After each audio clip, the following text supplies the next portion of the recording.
नमस्कार दोस्तों, मैं आकाश और आप देख रहे हैं एनप्लेक्स बेस्ड नर्सिंग। चलिए शुरू करते हैं। दोस्तों, इस वीडियो में अपन बात करने वाले हैं मिथाइल कोबालमीन टेबलेट्स के बारे में। दोस्तों, ये जो मिथाइल कोबालमीन की जो टेबलेट्स होती है, इनको विटामिन B12 भी बोला जाता है। ये ऑलरेडी अपने बॉडी के अंदर रहती है। ये एक विटामिन होता है जो कि वाटर सोल्यूबल विटामिन होता है, जो कि ज़्यादा दिनों तक अपने शरीर में रहता नहीं है, मतलब यूरिन के साथ में निकल भी जाता है ये। तो इसके ज़्यादा साइड इफ़ेक्ट्स देखे जाते हैं नहीं, तो इसकी कमी भी बहुत जल्दी हो सकती है। तो इसकी जब भी कमी हो जाती है, मतलब मिथाइल कोबालमीन की जब अपने कमी हो जाती है बॉडी के अंदर, तो इसकी वजह से एनीमिया, मतलब एक टाइप का खून की कमी बोल सकते हैं अपन, जिसको नाम दिया जाता है पर्नीशियस एनीमिया। ये डिजीज़ कंडीशन देखी जा सकती है। या फिर इसके अलावा जैसे न्यूरोपैथिक पेन हो गया, नर्व्स में पेन हो गया, तो ये कुछ इसकी कंडीशन से देखी जा सकती है इसकी डेफिशिएंसी के कारण। तो ये जो मिथाइल कोबालमीन की जो टेबलेट्स है, ये जिस किसी के भी विटामिन B12 की डेफिशिएंसी हो उनको दी जाती है।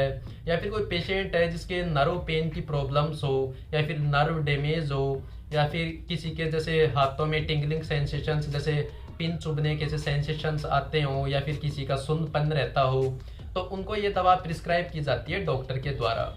ये जो दवा होती है, ये नर्व जो डैमेज हुई हुई है, उसको डैमेज हुई हुई जो है उसको रीजनरेट कर देती है, मतलब उसको ठीक कर देती है, जिसकी वजह से जो सिम्टम्स है वो ठीक होने लग जाते हैं।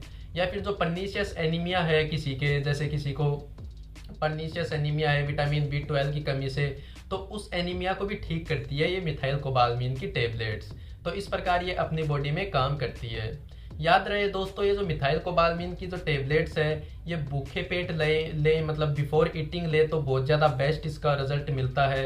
मतलब सुबह मॉर्निंग में या तो खाना खाने से 30 मिनट्स पहले लें, या फिर खाना खाने के 2 आवर्स बाद में लें, तो बेस्ट रिजल्ट इसका अपने को मिल जाता है।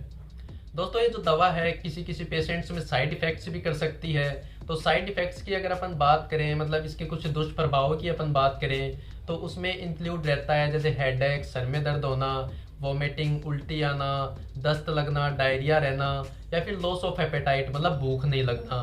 तो ये कुछ इसके दुष्प्रभाव, साइड इफ़ेक्ट्स इसके देखने को मिल सकते हैं अगर इसकी टॉक्सिसिटी गलती से अपने बॉडी में हो गई तो। दोस्तों, ये जो दवा है हमेशा आप डॉक्टर के परामर्श से ही लें, डॉक्टर के प्रिस्क्रिप्शन से ही लें, अपने आप से दवा को काम में ना लें। दोस्तों, अगर कोई पेशेंट है जो अल्कोहल ड्रिंक करता हो काफ़ी लंबे समय से, या फिर उस टाइम पे कर रखी हो अल्कोहल ड्रिंक, तो उसको ये दवा लेने से अवॉइड करना चाहिए, या फिर बहुत ज़्यादा प्रिकॉशंस, मतलब सावधानियाँ यूज़ में लेनी चाहिए। इसके अलावा अगर कोई लेडीज़ है जो प्रेग्नेंट स्टेज में है, या फिर ब्रेस्ट फीडिंग स्टेज में है, मतलब बच्चे को दूध पिलाने वाली स्टेज में है, तो उनको भी ये दवा लेते टाइम बहुत ज़्यादा प्रिकॉशंस के साथ में यूज़ में लेनी चाहिए, बहुत ज़्यादा सावधानियाँ यूज़ में लेनी चाहिए। डॉक्टर के परामर्श के बिना दवा को बिल्कुल भी यूज़ में ना लें।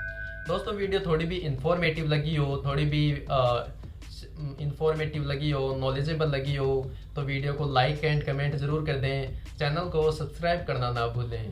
Thank you.